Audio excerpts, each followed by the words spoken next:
Let's go over how to do a sample experimental design FRQ. This is the most recent experimental design FRQ that we have as an example. It was given in 2012. So go ahead and take a moment to pause the video and to read through the question and go ahead and answer. What we're really focused on in this video is experimental design, and so you want to go ahead and answer A and B. Now, C and D are not experimental design, but you can always answer them for practice, but we're not going to go over them in this video. So go ahead, pause the video, and answer 3A and 3B.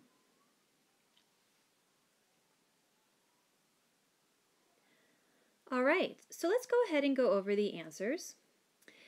And for 3A, one of the things that you want to make sure that you do is you want to make sure that you're being precise with your language. So let's go ahead and look at what the College Board, when the AP readers graded this question, what they looked for.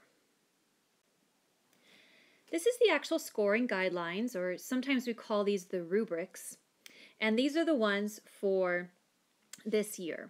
And so the graders followed these guidelines.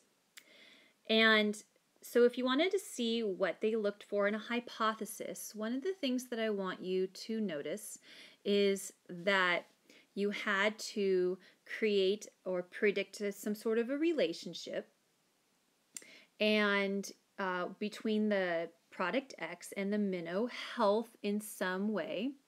And you also wanted to include the words increasing or decreasing.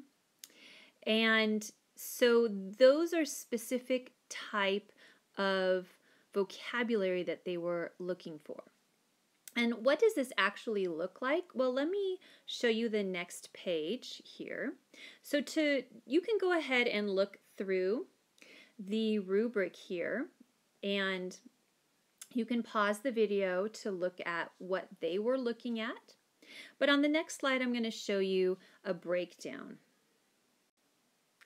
So for AI, what you want to make sure that you're doing in a hypothesis is that, again, you are using increasing or decreasing. So, for example, an increased dose of product X will increase the death rate of the minnows.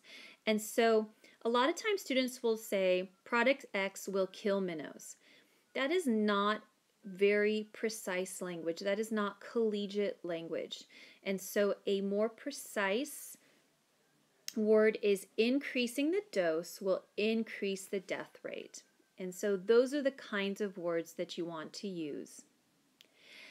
Then going on to AII, for this year when they graded this test, the only way that people got points is if they had 3 or more experimental groups, and one of the constants was some equal number of minnows. Now, the kids could have said 10 minnows in each pond or 5, or they could just say equal number of minnows. You didn't actually have to say the number, but you had to mention that they were equal. One of the groups has to have no product X, and then 2 or more of them would be increasing amount. And so you also needed to identify the independent variable, and the increasing amounts of product X was the independent variable. And you also needed to have a control. And so the control is the pond or the bowl or the container with no product X, but it also has the same equal number of minnows. And then letter 4, or number 4, how would you know that your results are okay? And so it asked you to identify the dependent variable, which is our death rate or growth rate or some sort of indicator of minnow health. And for B, it asks, well, what at what point would we say our hypothesis was incorrect? And their words are, describe the experimental results that would lead you to reject your hypothesis in part AI. Be very specific. So this is what they wrote. You had to be specific where you described the pond with the product X that did not have minnow death, and then it would lead you to reject your hypothesis. And you'll notice here that the question asks you to be specific. And so they're giving you indicators that you need to have precise language and you needed to have specific words.